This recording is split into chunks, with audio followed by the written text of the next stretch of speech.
Қисми 15. Баъд аз мурофиа қори ишканба бо арбобрӯзӣ дубора созиши нав карданд. Ин созиш дар бораи бо вексел муомила кардан буд. Мувофиқи ин созиши нав, ҳар фоидае ки аз роҳи векселбозӣ ба дасти арбоб дарояд, бояд нимаи он фоида ба қорӣ дода мешуд. Вазифаи қорӣ дар ин кор дар муомилаи векселӣ ба арбоб роҳбарӣ кардан ва роҳи доду гирифт бо векселро ба ӯ нишон додан буд. Ба сифати самараи аввалини ин созиш бояд қориишканба Муҳсинро ҳам ба доми вексел мекашид ва дар натиҷаи он заминҳои Муҳсинро ба арбоб гирифта медод. Бинобар ин қориишканба дар вақти аз саҳро баргаштан ба Муҳсин вохӯрда, худро ба ӯ аз арбоб норозӣ вонамуд. Арбоби ноинсоф 1500 тангаро аз ман ҳар 100 танга дар моҳе бо 3 танга фоида қарз гирифта, ҳамон маблағро ба ту ҳар 100 танга дар моҳе бо 9 танга ба қарз додааст. Магар аз ин ҳам зиёдтар ноинсофӣ мешавад, ки ман дар ҳар 100 танга дар моҳе ба 3 танга қаноат карда гардаму ӯ аз болои пули ман дар ҳар 100 танга 6 танга мехӯрад. Беинсофии арбоб ба дараҷае расидааст, ки аз ҳар 100 танга дар моҳе ба 9 танга фоида қаноат накарда, мехоҳад ки заминҳоятро низ аз дастат зада гирад.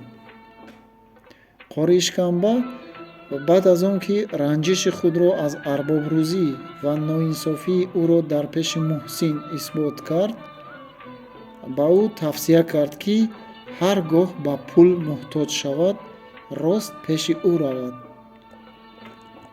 Муҳсин баъд аз ғалабаи пуррааш ба арбобрӯзӣ шаҳр рафта, ба қориишканба вохӯрд. Қори ӯро хуш қабул намуда, чӣ шудани натиҷаи кори охирини ӯро бо арбоб пурсид. Чӣ мешуд? Гуфт Муҳсин дар ҷавоб. Ба арбоб қасам омад, вай аз савганд хӯрдан саркашӣ кард. Бинобар ин ноиб ба фоидаи ман ҳукм карда, даъвои ӯро беасос шумурд ва васиқаи маро аз вай гирифта ба ман дод. Соз кардӣ, гуфт қорӣ бо оҳанги таҳсин ва аз вай пурсид, дар ин кор чанд танга харҷ кардӣ? Ба ҳар муфтӣ 200 тангагӣ, ба 4 муфтӣ 800 танга сарф кардам. Бояд ба ноиб ҳам ягон чиз дода бошӣ? Албатта, гуфт Муҳсин. Аробаи равған карданашуда ҳаракат намекунад, гуфтаанд. Бо 200 танга гулӯи ноибро ҳам равған кардам. Дар асл мурофиаро то 1 ҳафта дер мондани ноиб ҳам барои хориши гулӯяш буд. Маълум мешавад, ки 1000 танга харҷ карда, аз 1500 танга ба арбоб додан халос шудӣ. Агар ба кор рӯякӣ нигоҳ кунем, ҳамин тавр аст, гуфт Муҳсин. Лекин ғалабаи ман дар ин аст, ки заминҳоямро аз дасти арбоб халос карда гирифтам. ӯро дар миёнаи дӯсту душман сарпараст кардам ва одамон фаҳмиданд, ки сангзанро сангшикан ҳам будааст. Вагарна он 1000 тангае, ки ман ба ин кор қарз карда харҷ намудам, бо фоидааш кайҳо аз 1300 танга зиёдтар шуд.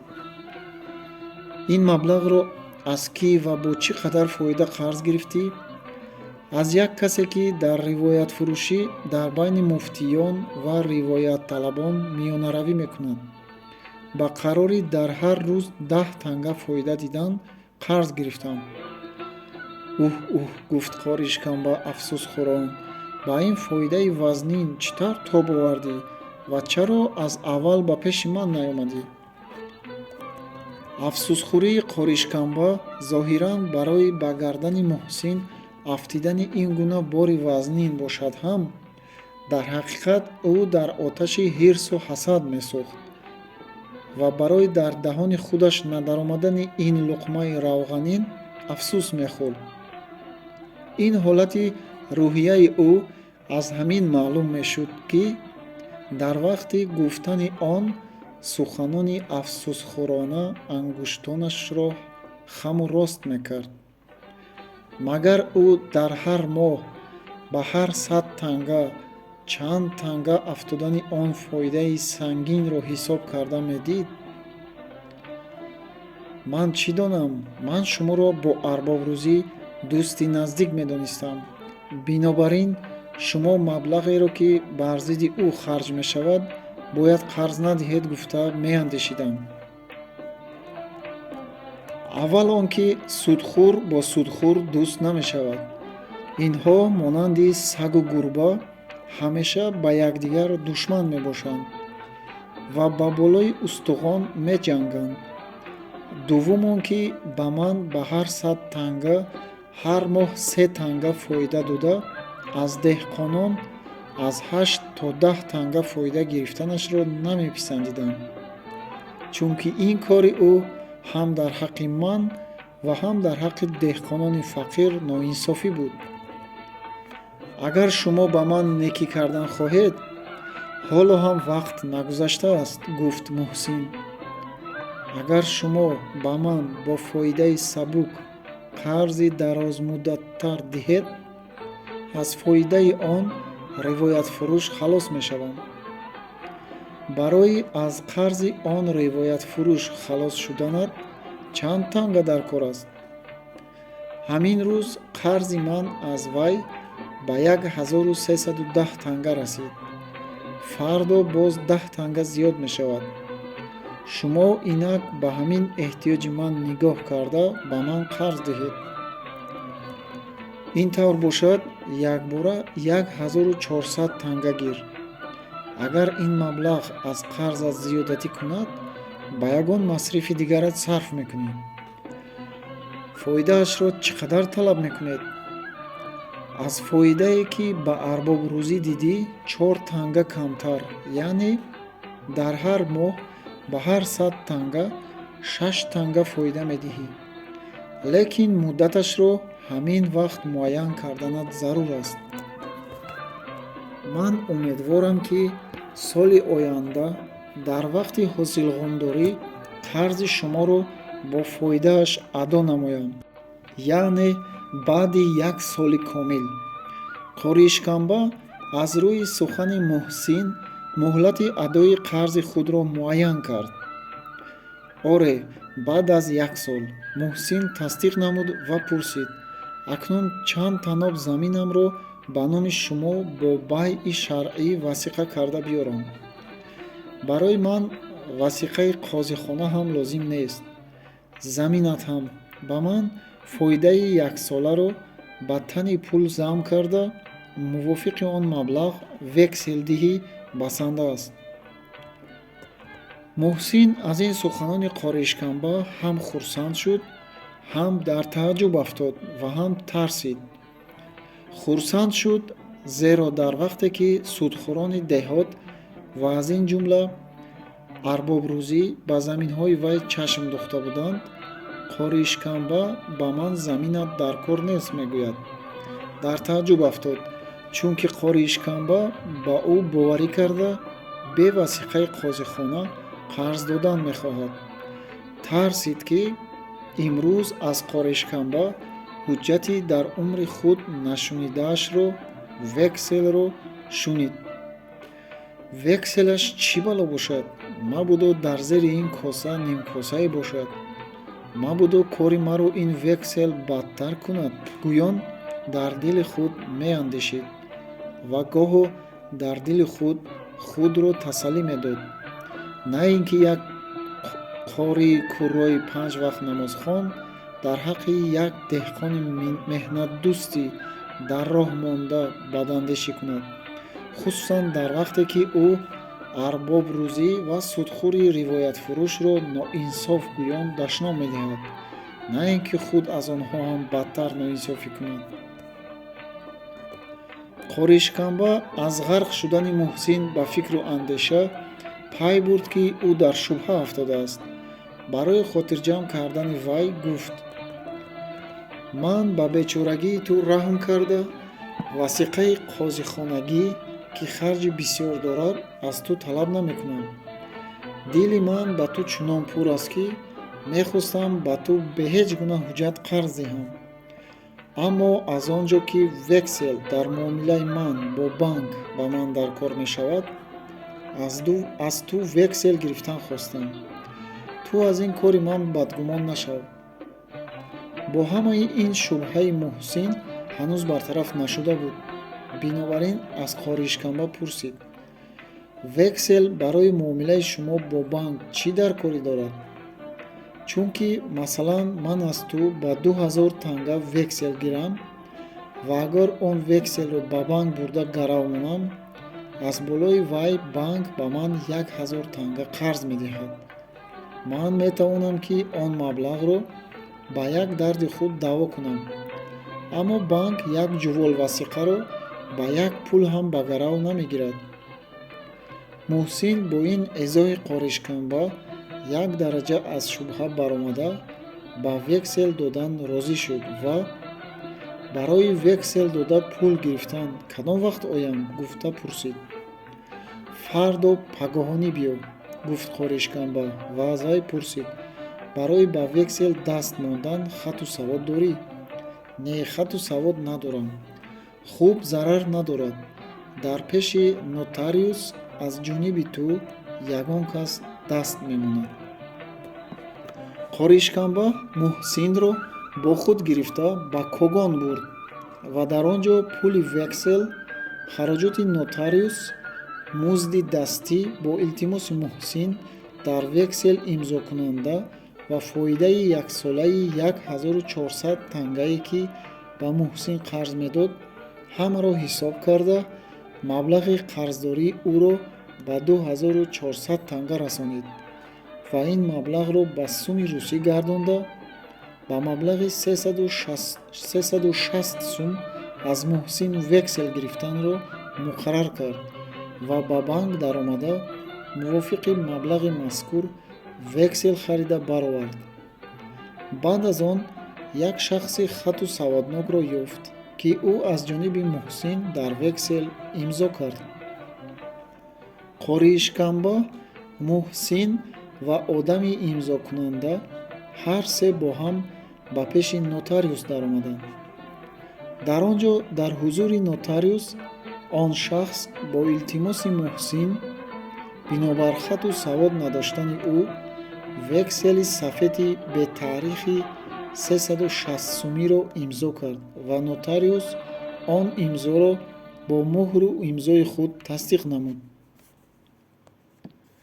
Қоришканба баъд аз додани харҷи нотариус ва музди дасти имзокунанда аз нотариусхона баромада, вексели 360 сумиро гирифта, ба ӯ 1400 танга, яъне 210 сум пули нақд дода гуфт: дидӣ, ки вексел чӣ тавр ҳуҷҷати беташвиш будааст. барои вексел дода пул гирифтан на ба қозикалон муҳрона, на ба мирзои ӯ котибона, на ба мулозимаш хизматона, на ба ноиб ноибона ва на ба арбоб ва калонтарони деҳа ширинкома, кӯтоҳ карда гӯем, ҳеҷ як харҷи барзиёд кардан лозим намеояд ва инчунин барои вексел додан заминро ба гарав мондан ҳам дар кор намешавад. Қоришканба баъд аз он ки хубиҳои векселро шарҳ дод, сухани худро давом кунонда гуфт: ман бо ин ҳуҷҷати беташвиш метавонам, ки ба ҳар кадоми деҳқонони ба пул муҳтоҷи деҳот қарз дода, онҳоро аз чанголи арбобрӯзӣ бар ин судхӯрон, ки ба заминашон чашм духтаанд, халос кунам. Ин ҳолро ба ҳамсоягон ва дӯстони худ хабар деҳ. хуб хабар медиҳам гӯён Муҳсин аз қоришканба ҷудо шуда рафт. баъд аз 2 моҳи аз Муҳсин вексел гирифта ба ӯ қарз додани қоришканба, дар деҳаи Сангсабз дар ҳавлии арбобрӯзӣ як зиёфати на он қадар калон ташкил ёфта буд. дар ин зиёфат аз омаду рафткунандагони пештараи ин ҳавлӣ танҳо қоришканба, Мирзохӯҷаи Ноиб аз одамони ӯ буда, аз калонтарони деҳа ягон кас ҳам иштирок надошт. ғайр аз меҳмонони ба мо маълум, 2 каси дигар дар он зиёфат иштирок доштанд, ки пештар дар он ҷоҳо дида нашуда буданд. яке аз он 2 кас як одами тахминан 40-солаи миёнақади сабзиначеҳра буд, ки ришаш бархилофи расми мардуми Бухоро як қадар кӯтоҳ карда шуда буд ва мӯйлабаш ҳам аз мӯйлабҳои одамони Бухоро дарозтар ва ғӯлитар буда, лабонашро пӯшонида меистод. ҷомаи рӯйпӯшии ин одам сипоҳиёна, нақшкалону зеҳкалон буда, салааш монанди амалдорони Бухоро сафеду шалғамӣ баста шуда буд. аммо либоси таҳпӯшиаш монанди костюми европагиҳо буда, ба пояш мӯзаи хироми бухороӣ дошт.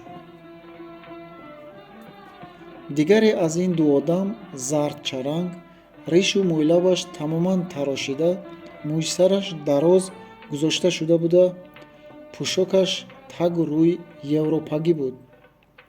қомати ин одам баланд бошад ҳам, баданаш камгӯшт ва миёнаш борик менамуд. тартиби зиёфати он рӯза ҳам аз зиёфатҳои пештара фарқнок буд.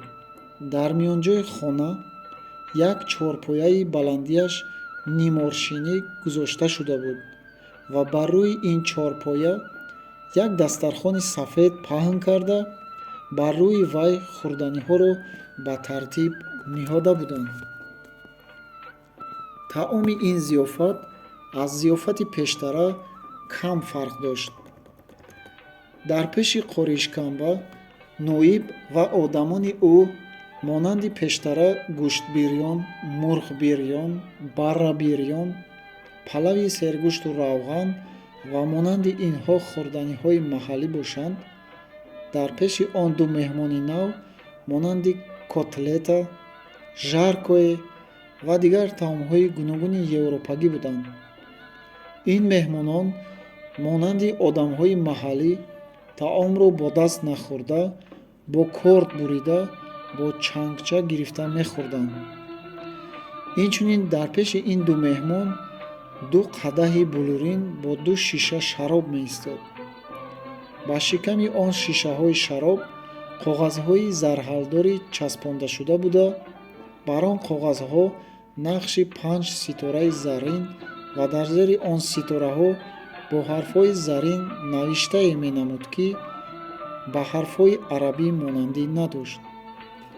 Қоришканба бо вуҷуди он ки аз ҳама пештар ба таом даст бурда, кӯшиш дошт ки аз дигарон бештар хӯрад. чашмонашро аз он шишаҳо намеканд.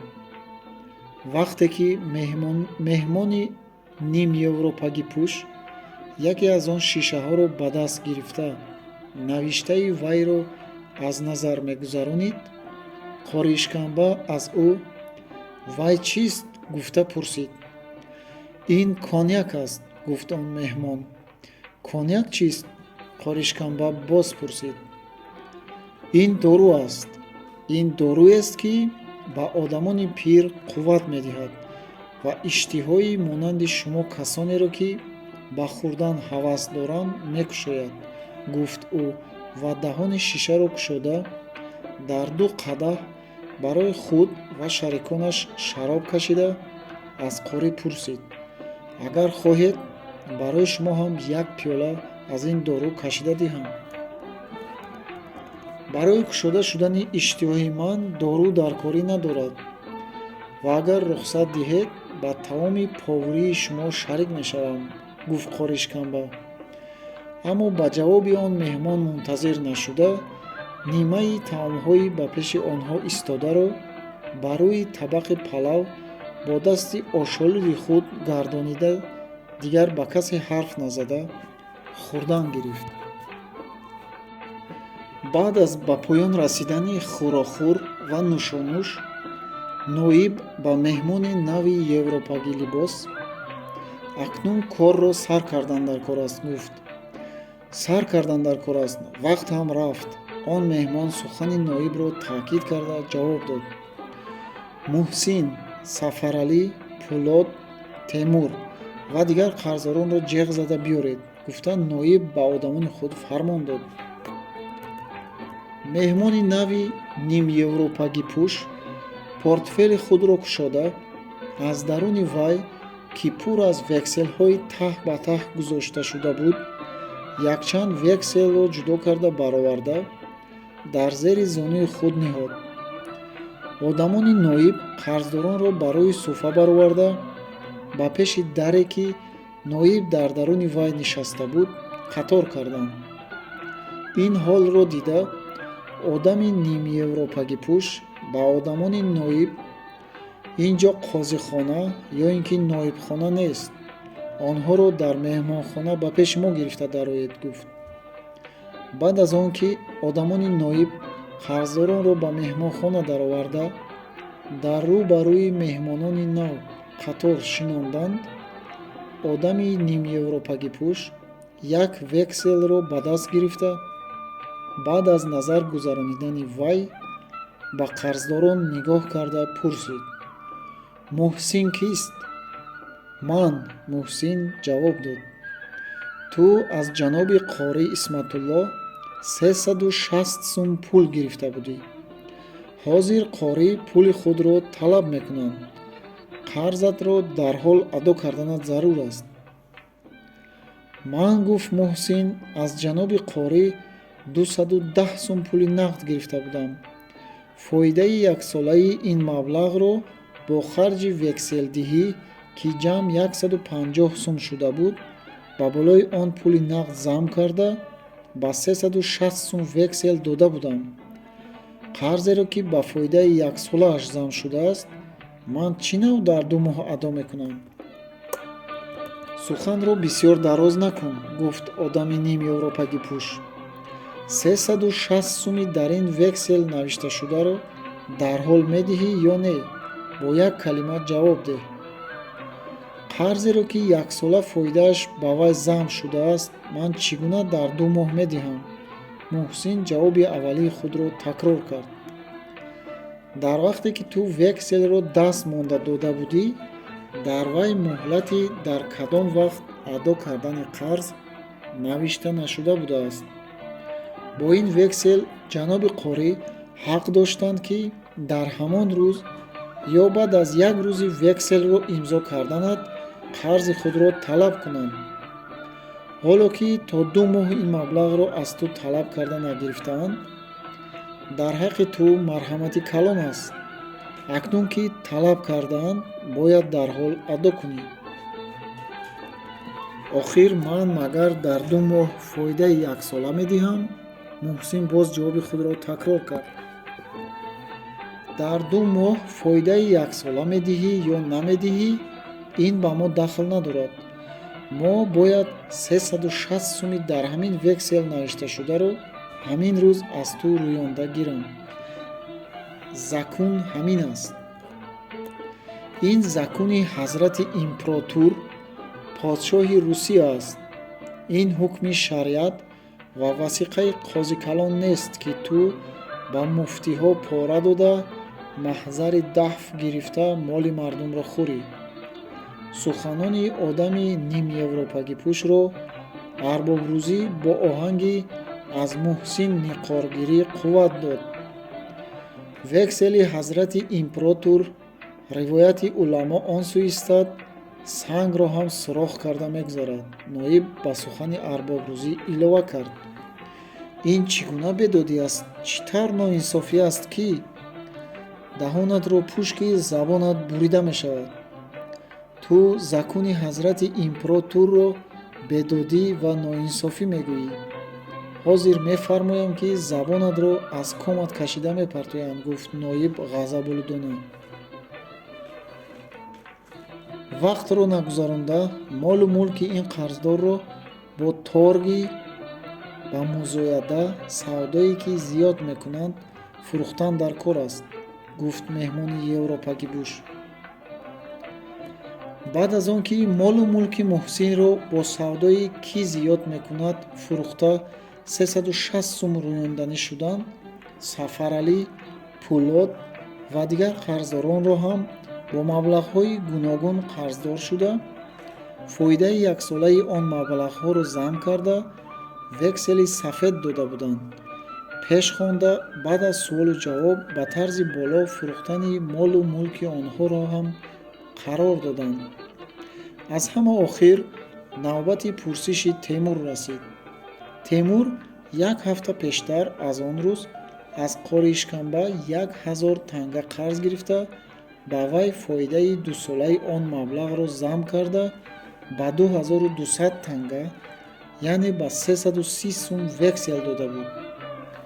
Темур дар пурсиш девонавор фарёду фиғон кард. ӯ: ман дар як ҳафта фоидаи дусола намедиҳам. агар замини маро ба фурӯш монед ҳам, харидорро мекушам ва ҳам худро, гӯён дод мезад. ман тарҷимони қозикалон дар даъвоҳои векселӣ мебошам, гуфт ба Темур одами нимевропагипӯш ва шахси европагилибосро нишон дода: ин шарики ман иҷрокунандаи ҳукми суди Когон мебошанд. ба монанди ту ваҳшӣ на бо зукуни маданӣ, балки муомилаи ваҳшиёна кардан лозим аст. гӯён Темурро дар зери зарбаҳои тозиёна гирифт ва баъд аз он ба одамони ноиб фармуд, ки ӯро дар ҳабс нигоҳ доранд. баъд аз ба поён расондани пурсиши қарздорон, ки ҳеҷ кадоми онҳо пули нақд дода натавонистанд, иҷрокунандаи ҳукми суд, тарҷимони қозикалон, ноиб бо одамонаш, арбобрӯзӣ ва қоришканба ҳамагӣ ба саҳро ба сари заминҳои қарздорон баромаданд, ки он заминҳоро бо савдои ки зиёд мекунад фурӯхта, маблағҳои қарзи дар вексел навишташударо рӯёнанд. ба сари савдои ки зиёд мекунад бисёр касон ҷамъ шуда бошанд ҳам, ғайр аз арбобрӯзӣ ба музояда касе иштирок накард. бинобар ин заминҳоеро, ки ҳар танобашон аз 2000 то 2500 танга арзиш доштанд, бо нархи 400-500 тангагӣ ба арбобрӯзӣ фурӯхта, қарзи қоришканбаро рӯёнданд. баъд аз тамом шудани музояда, тарҷимон ба ноиб нигоҳ карда: мо ҳозир ба деҳаи Харгӯш рафта, корҳои векселии он ҷоро баробар карда, дар бозгашт боз дар ҳавлии арбоб меҳмон мешавем. то он вақт инҳо ҳисобҳои байни худиро баробар карда, ба мо нигарон шуда истанд, гуфт ва ба иҷрокунандаи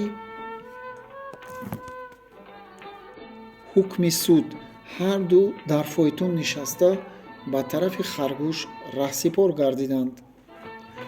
баъд аз гусел кардани тарҷимон ва иҷрокунандаи ҳукми суд, қоришканба ба арбобрӯзӣ: акнун ҳисоби байнихудиро баробар карданамон дар кор аст, гуфт. дар байни мо боз чӣ гуна ҳисоби баробар нашудааст, гуфт арбоб. шумо ба воситаи вексел пулҳои дирӯз ба қарздодаатонро имрӯз бо фоидаи яксола ва дусолаашон рӯёнда гирифтед. ман бошам заминҳоеро, ки умре ба онҳо соҳиб шуданро орзу доштам, ба даст даровардам. нома тамом ва салом. дар ин ҷо боз чӣ гуна ҳисоб нобаробар шуда монд? охир шумо ба воситаи векселбозии ман заминҳоеро, ки 30 000 танга арзиш доштанд, бо 12 000 танга ба даст даровардед. ман аз шумо ҳисоби ана ҳамин 18,000 тангаро мепурсам. Он маблағ ҳаққи ҳалоли ман аст, гуфт арбоб. ҳаргиз ин тавр нест, гуфт Қоришканба. магар шумо ба ман дар ҳузури ноиб ваъда надода будед ки фоидаи аз векселбозии рӯидаро бо ман баробар тақсим кунед? шумо арбоб чунон ки худатон гуфта будед, дар муомила саг нашавед. магар шумо хароҷотҳои дигарро ба назар намегиред, гуфт арбоб. чӣ гуна хароҷот? Қоришканба гӯё ки аз ҳеҷ хароҷот хабар надошта бошад, бо тааҷҷуб пурсид. ман, гуфт арбоб рӯзӣ, хароҷоти зиёфатро ба ҳисоб намегирам. аммо ба ҷаноби ноиб, ки бо одамонаш омада ба болои кори мо истодаанд, магар хизматона намедиҳем? ноиб бо шунидани ин сухан сар ҷунбонда, ба суоли арбоб ҷавоби эҷобӣ дод. Қоришканба бошад, дар ҳузури ноиб инкор кардани хизматҳои ӯро муносиб надида, соқит монд. ноиб ба сухан ҳамроҳ шуда, ба тарҷимон ва иҷрокунандаи ҳукми суд ҳам пули арақ додан лозим аст. магар барои онҳо коньяке, ки дар ин ҷо нӯшидаанд, кифоя намекунад? Қоришканба пурсид. кифоя намекунад, гуфт ноиб ва илова кард. онҳо, ки мо дар бозгашт боз дар ҳавлии арбоб меҳмон мешавем, ҳисоби байнихудиро баробар карда монанд, гуфтанд, маънияш барои мо пули нақд тайёр карда монанд мебошад. шумо забони онҳоро мефаҳмидед да? Гуфт қорӣ. албатта мефаҳмам, гуфт ноиб. магар забони гургонро гургон мефаҳманд, нагуфтаанд? хуб, ба ин хароҷотҳо ҳам 1000 танга сарф мешавад, гӯем 17,000 тангаҳ боқимонда чӣ мешавад? ноиб дид, ки ин ду судхӯр дар талоши фоида низои байни худро шиддат дода истодаанд. фоидаи Қоришканба ва фоидаи арбобро якҷоя ҳисоб карда, хароҷотҳоро бароварда, фоидаи холисро дар байни онҳо баробар тақсим намуда, он ду судхӯри сагшуда истодаро гургоштӣ кунанд. дар рӯзҳои харбузапазӣ як шарикдарси Шуркулиамон, ки деҳқонписар буд, моро ба сайри харбуза даъват карда буд. яке аз даъватшудагон як асп, дигаре як ароба ёфт, то ки мо ба саҳро ба ароба савор шуда равем. аммо барои бастани ароба ба асп асбоб надоштем.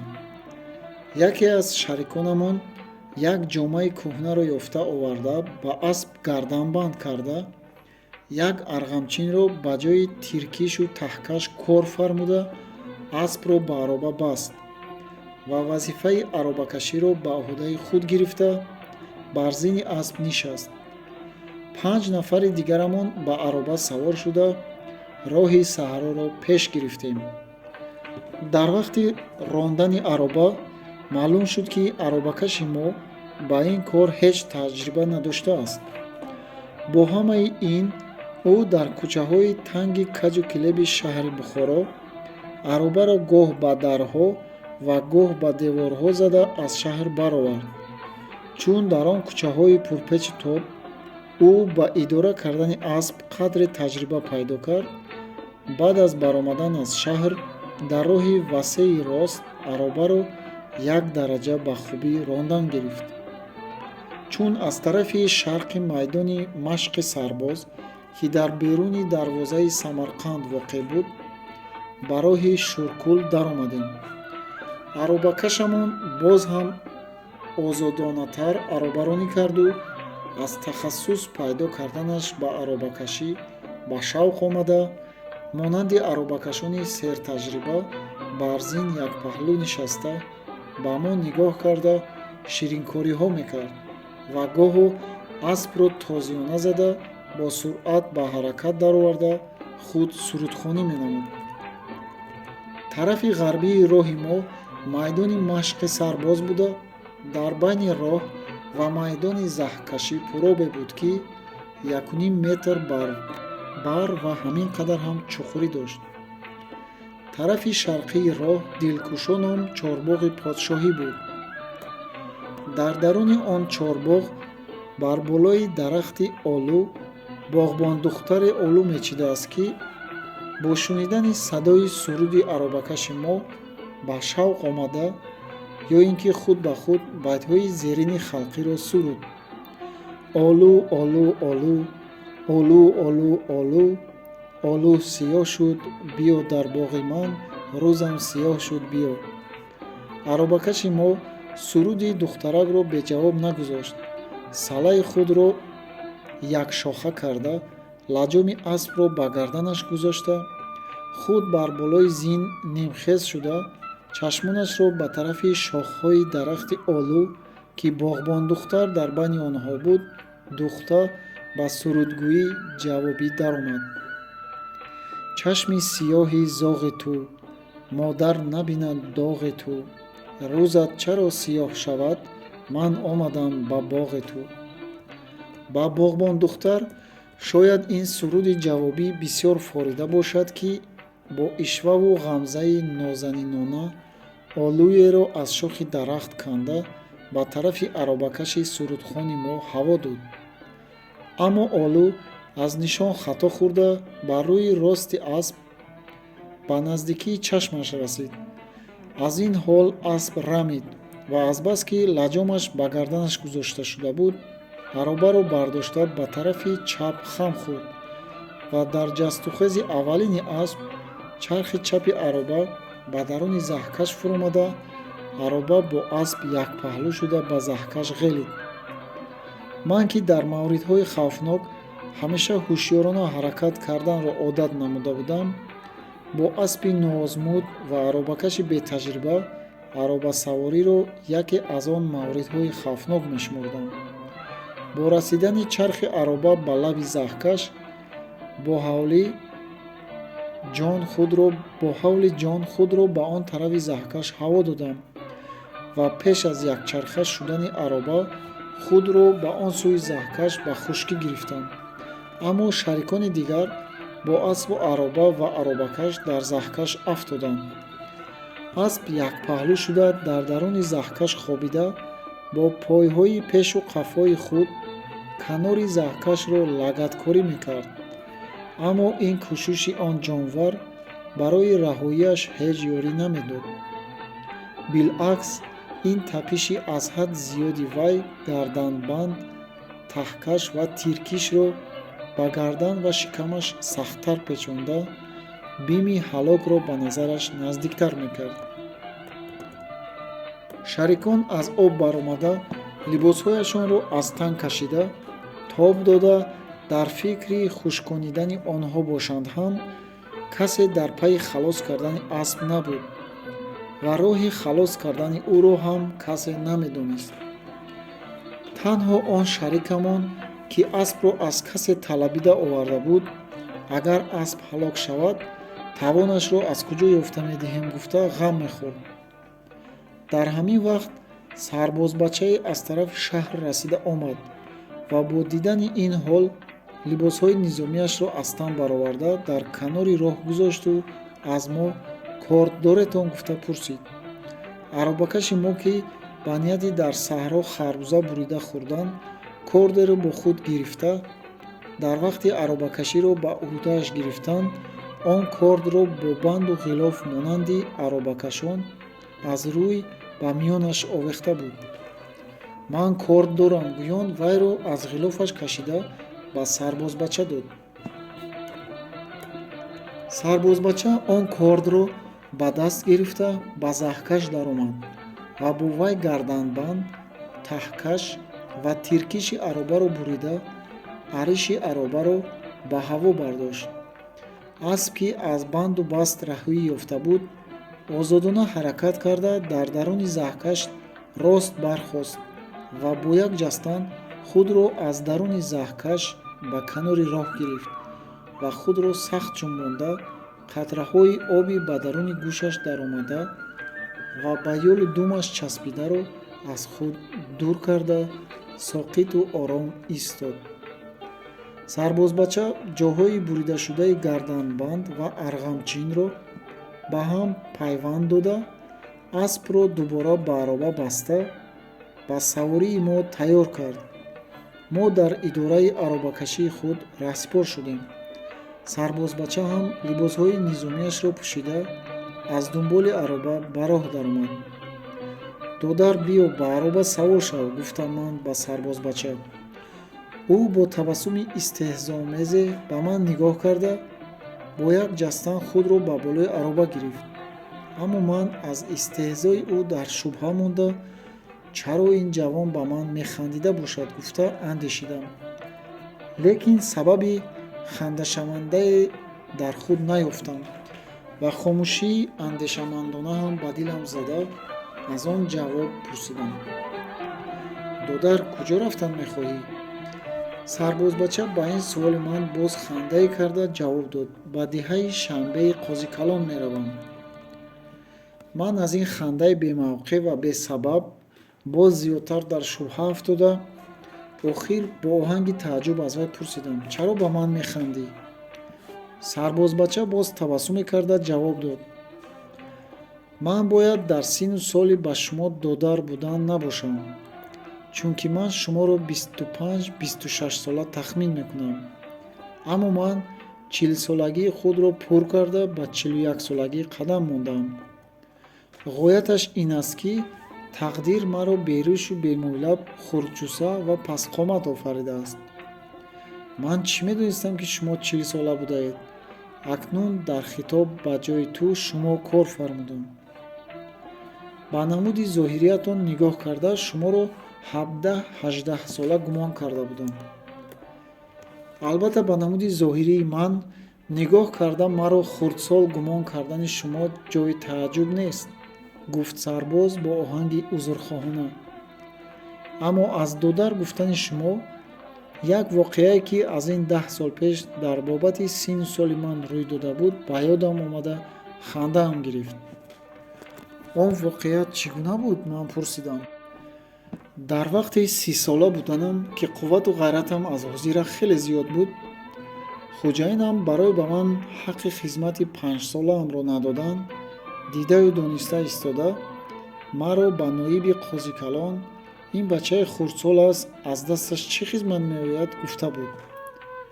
Вақте ки ман 30сола будани худро ба ноиб арз карда будам, Қоришканба ном як шаҳрӣ дар он ҷо ҳозир буд. Гуфтаи хуҷаини маро қувват дода, ба ман: "Аз даҳони ту ҳанӯз бӯи шир меояд. Ту худро 30сола мегӯӣ?" гуфта маро масхара дошта буд.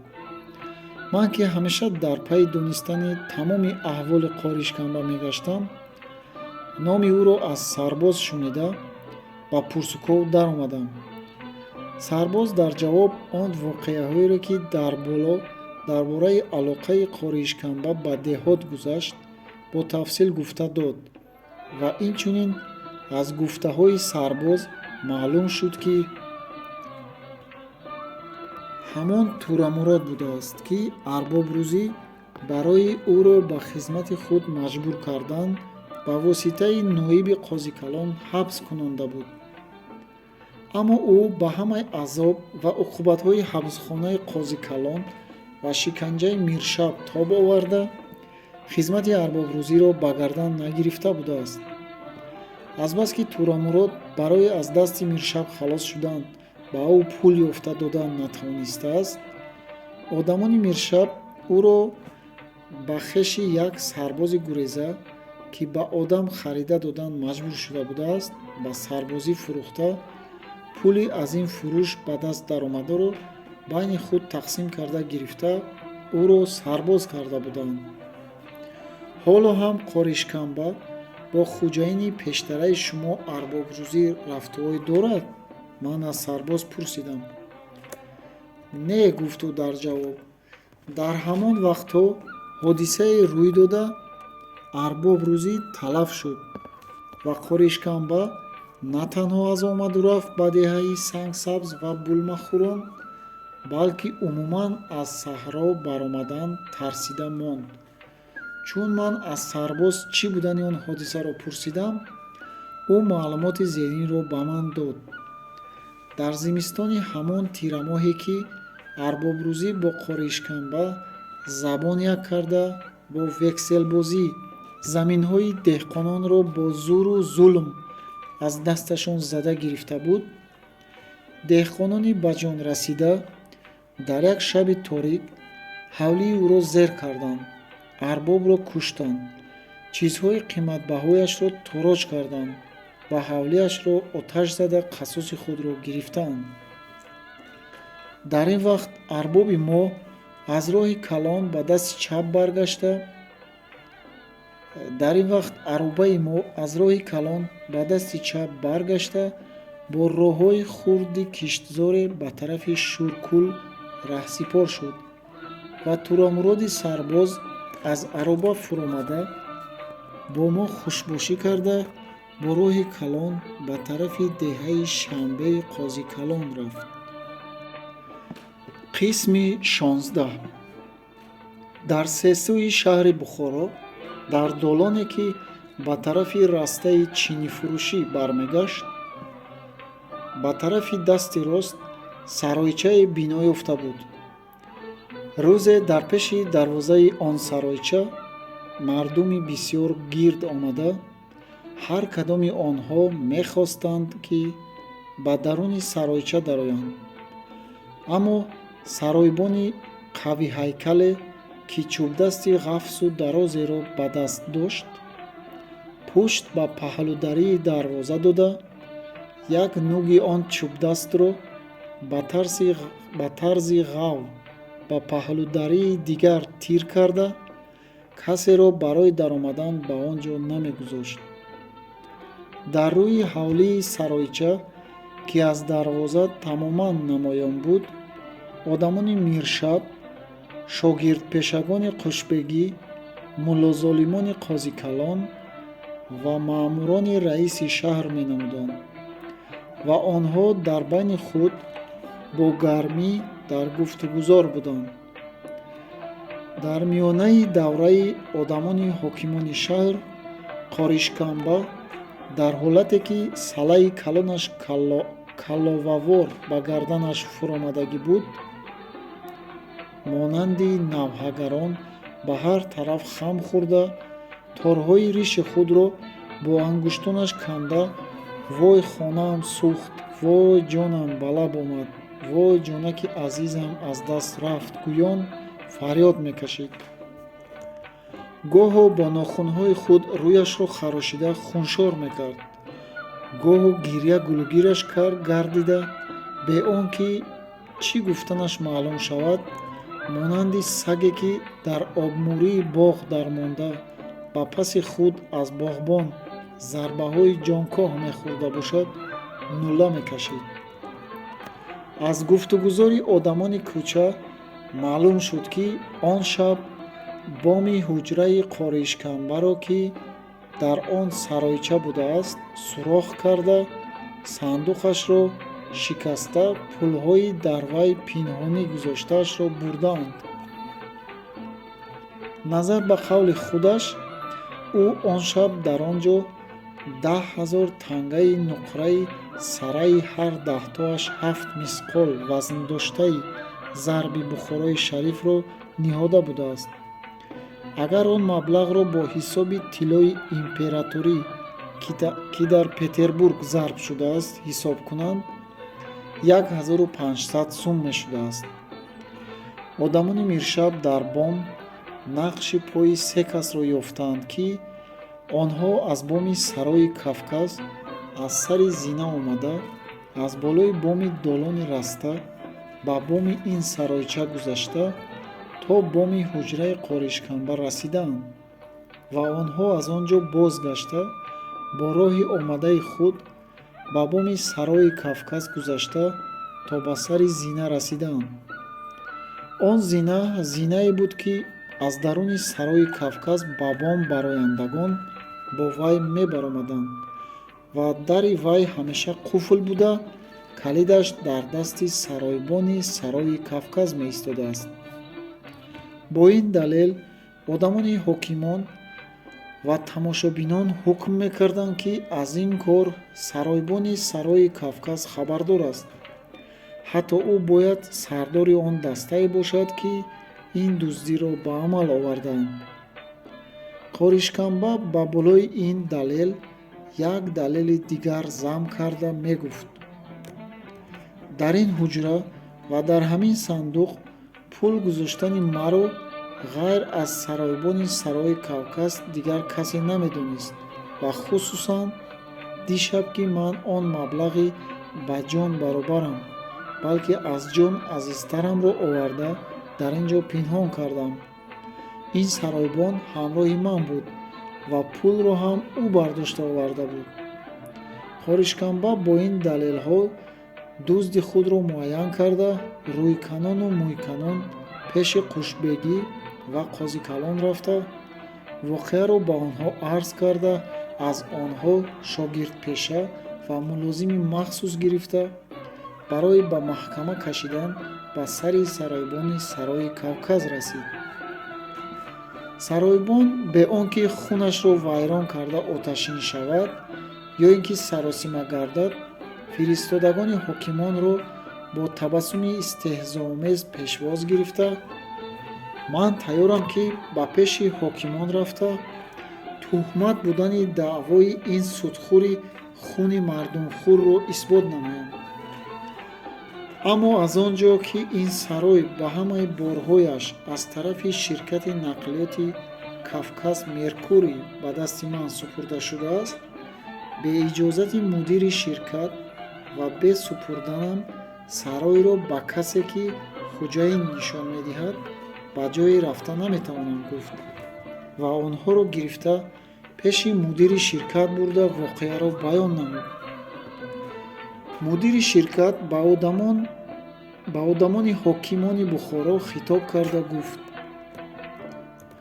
аввал он ки саройбони ман дузд нест, бинобар ин ман ба ӯ бовар карда ин саройро бо ҳамаи молҳои тиҷоратӣ, ки дар ин ҷо ҳастанд, ба дасти ӯ супурдаам ва чандин сол аст, ки ӯ дар ин ҷо хизмат мекунад.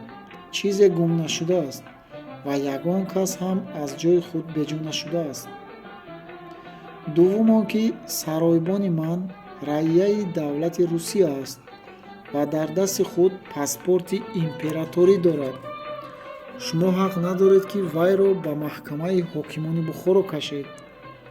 Шумо ба пеши ҷанобони Қушбегӣ ва Қозикалон рафта, ба онҳо саломи дӯстонаи маро расонда, аз забони ман ин маъниро ҳикоя кунед: саройбони сарои Кавказ аз мардуми аслии шаҳри Бухоро буда, дар ҳамон шаҳр зоида шуда буд, аммо он рӯз маълум шуд, ки ӯ ҳам монанди баъзе мардуми Бухоро барои дар ин гуна мавридҳо такягоҳ ёфтан раияи давлати Русия шуда будааст.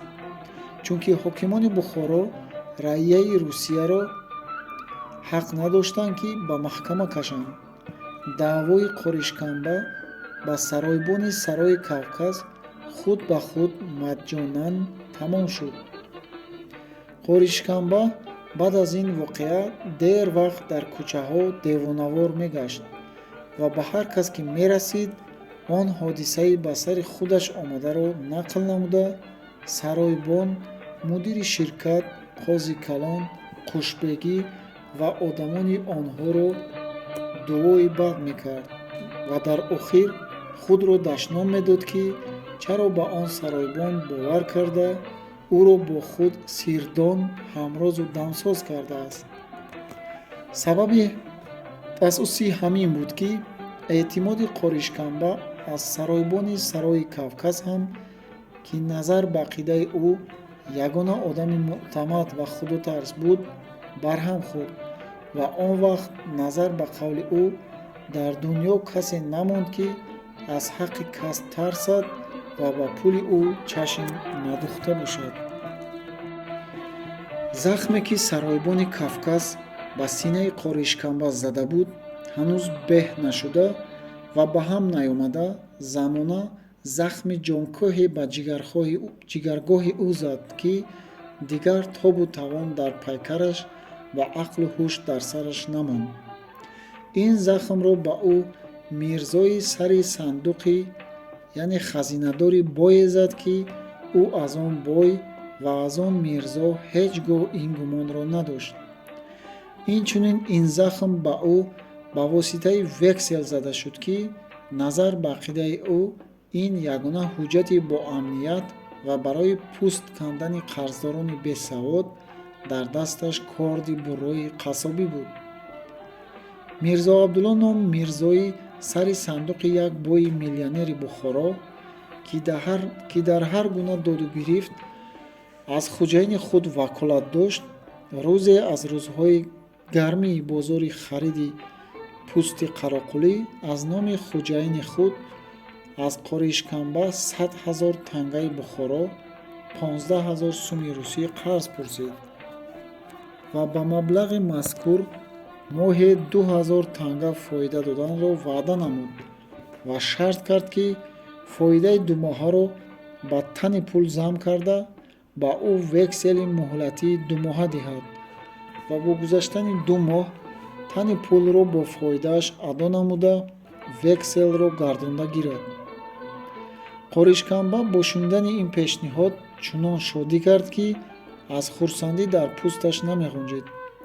Сари синааш бо шикамаш дамида баромада, аз пештарааш 2 баробар калонтар шуд ва барои овардани пул шитобкорона ба тарафи банк нигоҳ карда давид. ӯ дар роҳ чунон метохт, ки ба одамони раста нигоҳ намекард, ба саломи касе ҷавоб намедод, ҳатто ба нону чойи сари дуконӣ одамони раста ҳам, ки пештар ба хӯрдани онҳо шарик шуданро ҳеҷ фурӯгузошт намекард, назар намеандохт. чашми ӯ аз ҳаяҷон чунон сиёҳ рафта буд, ки ояндаю равандагонро намедид ва дар роҳ рафтан ба онҳо пешпо хӯрда, паҳлӯ ва бозу зада, сабаби дашном додан ва нафрин кардани онҳо мегардид. аммо аз он ҷо, ки ҳамаи ҳушу ҳавосаш ба як нуқта, ба нуқтаи ба банк тезтар расида рафта, зудтар пул гирифта овардан банд буд, он дашном ва нафринҳоро ҳам намешунавид. Қоришканба бо шунидани пешниҳоди Мирзо Абдулло ба он ҳама шодӣ кардан ҳақ дошт, зеро он фоидае, ки аз он муомила ба он маблағ дар 2 моҳ мегирифт, аз банк қариб дар 1 сол ба дасташ медаромад. Қоришканба аз банк пулро гирифта, бо ҳамон суръати аввалияш ба пеши Мирзо Абдулло баргашта, пулро ба рӯи кори ӯ ниҳода: эй, ана ин пулро шумурда гиред. Векселро дидӣ? Векселро диҳед, гуфт забонаш аз ҳаяҷон гирифта ва лакнат хӯрда. Мирзо Абдулло пулро шумурда дид. Ин кам аст, ин 96 000 танга аст, гуфт. Чаро кам? 96 000 танга бо фоидаи 2 моҳааш 100 000 танга мешавад. шумо ба 100 000 танга вексели 2 моҳа медиҳед. Нома тамом аст алон, гуфт қори. Не, гуфт Мирзо Абдулло мат кашида. шумо ин коратонро ба деҳқонони бесавод кунед, аммо маро фиреб дода наметавонед. дар куҷои ин муомила фиреб аст? Қори худро ба нодонӣ ва содагӣ зада пурсид. охир ман ба шумо ба 100 000 тангаатон моҳе 2000 тангагӣ фоида доданро таклиф кардам, ки дар 2 моҳ 4000 танга мешавад. гӯён Мирзо Абдулло аз сандуқ вексели 104 000 сумии 2 моҳаро бароварда ба Қоришканба нишон дод ва давом кард. мувофиқи ваъдаам, ана ҳамин векселро тайёр карда мондам, аммо шумо мехоҳед, ки аз ман ба 96 000 танга ҳар моҳ 2000 танга фоида гиред. ин бозиатон ба ман намегузарад. агар ба ҳамин муомила толиб бошед, боз 4000 танга биёред ва вексели 104 000-ро гиред. агар толиб набошед, ин пулатонро бардошта баред ва маро беҳуда аз корам намононед. Қоришканба бо шунидани ин ҷавоб бо суръати аз аввала ҳам баландтар ба тарафи банк давид ва 4000 тангаи дигар гирифта ба пеши мирзо омад. ана ин маблағро ҳам гиред, вексели тайёркардаатонро ба ман диҳед, гуфт. Ин чӣ пул? Кадом вексел? Ман нафаҳмидам, гуфт Мирзо тааҷҷубкунон. Ҳазл накунед, гуфт Қоришканба, ҳозир вақти масхарабозӣ нест. Зудтар пулро гирифта векселро диҳед. Аз давидан ҷонам баромад. Як чой ҳам фармоед, ки як пиёла нӯшида нафасамро рост гирам. ҳозир корам бисёр аст, ба чойфармоӣ ва чойнӯшӣ фурсат надорам. Дар ягон вақти камкориам биёяд, ман шуморо бо қандчой зиёфат хоҳам кард. ҳозир аз пеши ман равед, ки ҳисобҳоро гум накунам. охир векселро диҳед, ки ман биравам, гуфт қори бо ҷиддият. Чӣ гуна вексел? Ин пулатонро бардошта баред, ки ба ман дар кор нест. Ман на пул қарз мегирам ва на вексел медиҳам. хуб, қарз ки намегирифта бошед, 96 000 тангаи дафъи аввал додамро диҳед, ки ман биравам. шӯхӣ накунед, қори амак, вақт надорам, равед, ки ман корамро кунам. шумо шӯхӣ карда истодаед, лекин шӯхӣ ҳам бошад, дилам қариб ба кафидан расид. ё зудтар пуламро диҳед, ё векселро. девонагӣ бас аст, қорӣ, зуд бароед, ин кори зарурам бисёр аст. Гӯён Мирзо аз ҷояш бархост ва қориро ба тарафи дар тела дода, ҷойи девонагон хонаи эшони хоҷаӯбонӣ аст, на тиҷоратхона, гуфт. қорӣ вой хонаам сӯхт гӯён фарёд мекашид ва монанди бачае, ки бозичаашро аз дасташ ба зурӣ гирифта бошанд, ҳунгостзанон гирья кардан гирифт. Мирзо ходимони худро ҷеғ зада ба онҳо фармуд, ки он девонаро аз он ҷо бароранд. хизматгорон ӯро аз пеши Мирзо бароварданӣ шуданд, аммо ӯ рафтан намехост. кашола карданд. Ӯ худро ба замин партофта: ҷони ман ин ҷо монд, ман чӣ гуна меравам, магар танаи беҷон роҳ рафта метавонад? Гӯён фарёд мекашид. хизматгорон ҳам яқин карданд, ки ӯ девона шудааст ва аз дасту пои ӯ гирифта мурдавор кашола карда, на танҳо аз пеши Мирзо, ҳатто аз дари сарой ҳам берунаш карданд ва ба саройбон фармуданд, ки дигар ӯро дар он ҷо роҳ надиҳанд. Қоришканба монанди саге, ки аз дари соҳибаш берун карда бошанд, фарёдкунон баргашта ба сарой даромадан мехост. Аммо саройбони шертавон ӯро гурбасон бардошта ба тарафи кӯча ҳаво медод. чун Қоришканба аз даромадан ба сарой маҳрум монд, салаашро аз сараш кушода ба гарданаш андохта: ин чӣ бедодист, мусулмонӣ тамом барҳам хӯрдааст, вой дод, эй! Гӯён ба тарафи арки амир давид. акнун ӯро ҳар касе, ки ба ин ҳол дар роҳ медид, дар девона шудани ӯ шубҳа намекард. он вақт амир ба Русия рафта буд. дар дарвозаи арк қозикалон ва қушбегӣ бо ҳам нишаста шаҳру мамлакатро идора мекарданд. Қоришканба рост ба пеши онҳо рафта, худро ба замин партофт. фарёдкашон воқеаро ҳикоя карда, аз онҳо талаб кард, ки ҳаққи онро аз он Мирзо Абдуллои моли мардумхӯр ситонда диҳанд ва илова кард, ки ман фарзанд надорам ва меросхӯри дигар ҳам надорам. танҳо 2 зан дорам, ки агар онҳо то мурдани ман зинда бошанд, аз ман 4/1 моламро мерос мегиранд. бақияи молам баъд аз сарам аз они подшоҳист. ҳатто агар шумоҳо лозим донедтон, занҳоямро ҳам талоқ медиҳам, ки дар он сурат баъд аз мурданам ҳам молам подшоҳӣ мешавад. бинобар ин шумо ҳокимони шаҳри шариф ва ноибони ҷаноби олӣ пули маро пули ҷаноби олӣ дониста, аз он худобехабар рӯёнда диҳетон ва дуои маро гиретон. аммо ҳокимҳо ба ин суханони Қоришканба танҳо механдиданд. азбаски обрӯи хуҷаини он Мирзо ба пеши ҳукумати амир аз обрӯи Қоришканба зиёдтар буд, илтимоси ӯро рад карданд ва ҳамин қадар гуфтанд, ки даъвои шумо даъвои муқаррарӣ нест, ки мо пурсем. шумоҳо корвонбошӣ доред калону хурд доред ва ҳамаи муомилаи байни худро дар ҳузури онҳо бо вексел мекунед. мо чаро бе гувоҳии корвонбошӣ ва калонтарини савдогарон ва бе нишон додани вексел ба як одами баобрӯй дардисар диҳем? қоришканба боз фарёд кашида девонагӣ мекард, аммо ӯро ясовулон зада аз арк фуроварда пеш карданд. қоришканба тамоман девонаи шақа шуда аз арк баргашт ва ба ҳар кас ки вомехӯрд, хоҳ шинос бошад, хоҳ ношинос, ӯро нигоҳ дошта воқеаро нақл мекард ва аз ӯ маслиҳат мепурсид. шунавандагон ӯро тасаллӣ медоданд, ки хайр, қори амак зарар надорад. дар асл пули шумо мурдор буд, чунон ки оби ганда ба хандақ гуфтанд, ҷояшро ёфта рафтааст.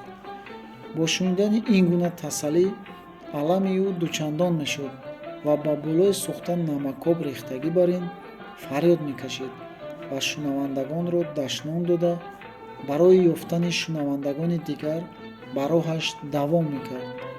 мардум механдиданд. дар ҳамон вақтҳо қоришканба як рӯз дар роҳ ба ман вохӯрд ва сари роҳи маро гирифта ҳикояи худро гуфт ва аз ман маслиҳат ҷуст. ман ҳарчанд тамоми ҳикояти ӯро пештар шунида бошам ҳам, худро чунон вонамуд кардам, ки гӯё акнун шунида истода бошам. афсӯс хӯрдам ва дар боби маслиҳат гуфтам, ки дар ин кори бузург ва мусибати сахт мо хурдон чӣ машварат дода метавонем? шумо рафта аз ҳокимон, аз калонони шаҳр маслиҳат пурсед. эй бар падари калонон лаънат, хонаи калонон сӯзад, бачаи калонон мурад, ки арзи маро ҳеҷ нашуниданд. гӯён дашном ва дуои бади калононро сар кард. аз ин ҳолати қоришканба беихтиёр ба хотири ман ҳикояти биби даҳбошӣ омад, ки дар ин ҷо менависам. дар Бухоро, дар гузари Говкушон, дар пеши масҷиди Хоҷа, дар лаби руд, ки он тарафи он роҳи калон буд, гадоён ва сарсариён менишастанд. дар қатори онҳо чанд гоҳ дар он ҷо биби даҳбошӣ ном як занаки девона пайдо шуд. бачагон, чунон ки одати онҳост, ҳамеша ба девонагон мечаспанд. ба биби даҳбошӣ ҳам бисёр мечақиданд. ба сару рӯяш хок мепошиданд. кафшу фаранҷиашро гирифта мегурехтанд. сарандозашро аз сараш бардошта ба оби руд мепартофтанд ва монанди инҳо шӯхиҳои шӯрапуштона мекарданд. биби даҳбошӣ ҳам ба муқобили ин гуна ҳуҷуми бачагон ором наменишаст. онҳоро бо санг зада пеш мекард, дуои бад менамуд ва дашном медод. як рӯз ман дар сари пули Пушаймон дар пеши масҷиди Хоҷа дар офтобрӯя нишаста будам, ки боз бачагон ба сари биби даҳбошӣ ғун шуданд ва ӯро азоб додан гирифтанд. ӯ сарлучу пойлуч дар миёнаи гурӯҳи бачагони сарсарӣ монда буд. доманашро пури сангу кулӯх карда, якчанд бачаро ба як тараф пеш мекард. лекин чанд бачаи дигар аз пушташ расида омада, аз либосаш кашида ӯро пуштнокӣ меғалтониданд. ӯ аз ҷояш бархоста ин бачагонро пеш мекард. боз аз пушташ бачагони дигар мерасиданду ӯро меғалтонданд. оқибат биби даҳбошӣ бечора монда шуд ва доманашро пури санг карда ба девори масҷид такя карда нишаст. бачагонро дуои бад мекард ва наздик омадагонашонро ба сангу кулӯх мезад. дар ҳамин вақт якчанд бойҳои калони Бухоро бо чанд нафар муллоҳои калон гузарони роҳ шуда, аз тарафи гузари Почоқулхоҷӣ, аз тарафи ғарб намудор шуданд. бояд онҳо аз ягон тӯй омада истода бошанд, ки либосҳои бисёр олишон дар танашон буд. ҳар кадомашон аз таҳ ҷомаҳои сатини гулкалон, аз рӯй ҷомаҳои шоҳии қаршигӣ ва ҳисории зеҳкалон ва остаршоҳӣ пӯшида буданд. бар сарашон салаҳои мисқолӣ ва кӯлоҳҳои зарин, кимхобу кундал, дар пойҳояшон кафшу масҳиҳои локӣ буд. онҳо бояд барои ба мардум нишон додани ҳама ҷои либосҳои пуршаъну шавкаташон бошанд, ки бари ҷомаҳояшонро қадре чапа карда роҳ мерафтанд. оянда ва равандагон шоҳӣ будани остари ҷомаҳояшонро ҳам медиданд. онҳо бо дандонҳилолҳои тилло ва нуқра дандонҳояшонро кофта кофта, бо камоли виқору тамкин оҳиста оҳиста бо ҳам суҳбаткунон қадам мепартофтанд. биби Даҳбошӣ, ки ҳуҷуми бачагон бадҷонаш расонда буд, аз дасти онҳо ба калонон ба арзу ниёз даромад ва бо зорӣ илтиҷо кард: аз сарҳотон гардам, калонҳо, балои бачаҳотонро гирам, калонҳо, тӯйҳои фарзандҳоятонро бинед, калонҳо, ин ҷомаву салаҳотон ба худҳотон насиб кунад, калонҳо, пулу молҳоятон ба рӯзу некатон сарф шавад, калонҳо, маро аз дасти ин бачагони шум халос кунед, калонҳо. ба сухани як девона, хусусан ки ӯ зан бошад, гӯш додан, ҳатто ба тарафи вай нигоҳ кардан ба шаъну шавқат ва савлату ҳашамати калонон албатта рост намеомад. бинобар ин онҳо фарёду фиғони ӯро ношунида ангошта, бо ҳамон виқору тамкини аввалияшон ба роҳашон давом карданд. биби Даҳбошӣ дид, ки аз калонон ҳеҷ муроде ҳосил нашуд, ҳатто онҳо ба тарафи ӯ нигоҳ ҳам накарданд. ба ҷои бачагон калононро монда, бадошном додан ва дуои бад кардан даромад: ба фаровези ҷомаҳотон фалон кунам, калонҳо, илоҳӣ ин ҷомаҳотонро мурдашӯй барад, калонҳо, илоҳӣ пулу молҳоятон насиби дуздону роҳзанон шавад, калонҳо. калонон, ки ба он ҳама дуо ва илтимосҳои биби Даҳбошӣ гӯшашонро ба карӣ зада буданд, наметавонистанд, ки ба ин ҳама дашному дуоҳои бадаш ҳам худҳояшонро ба нодонӣ зананд ва ҳамин тарз нишон диҳанд, ки гӯё онҳоро нашунидаанд. зеро агар онҳо худашонро ношунида нишон диҳанд ҳам, дигарон мешуниданд, ки як занаки девона калонони шаҳрро чӣ гуна масхара карда истодааст. лекин бо ҳамаи ин калонон дар ҳаққи як занаки девона чӣ кор карда метавонистанд? коре, ки аз дасташон омад, танҳо ҳамин шуд, ки азамат ва виқорро ба як су гузошта, бо он ҷомаҳои фохир монанди бачагоне, ки онҳоро девонагон пеш карда бошанд, ба гурехтан даромаданд ва шитобкорона медавиданд, ки ҳар чӣ зудтар аз назарҳо пинҳон гарданд, то ки камтар касон донанд, ки биби Даҳбошӣ онҳоро бо сару либоси пуршаъну шавкаташон аз хасрӯбадон гирифта ба лойдон зада истодааст. аммо чандин рӯзҳо вирди забони биби Даҳбошӣ дашному нафрину калонон буд. бачагон ӯро озору азият диҳанд ҳам, ӯ калононро ҳақорат мекард ва то вақте ки биби Даҳбошӣ зинда буд, калонон аз он кӯча намегузаштанд. аҳволи Қоришканба ҳам барои рӯёндани пули ба дасти Мирзо Абдулло рафтанаш аз калонони шаҳр ёрмандӣ надида буд. ба аҳволи биби Даҳбошӣ монандии қавӣ дошт. ӯ ҳам монанди он занаки девона шабу рӯз онҳоро дашном медод ва дуои бад мекард. баъд аз ин ҳодиса на танҳо ба аҳволи рӯҳияи Қоришканба дигаргунӣ рӯй дод, аз эътидол баромад, балки вазъияти ҷисмонияш ҳам дигар шудан гирифт. ӯ рӯз то рӯз аз гӯшт мефаромад, лоғар мешуд.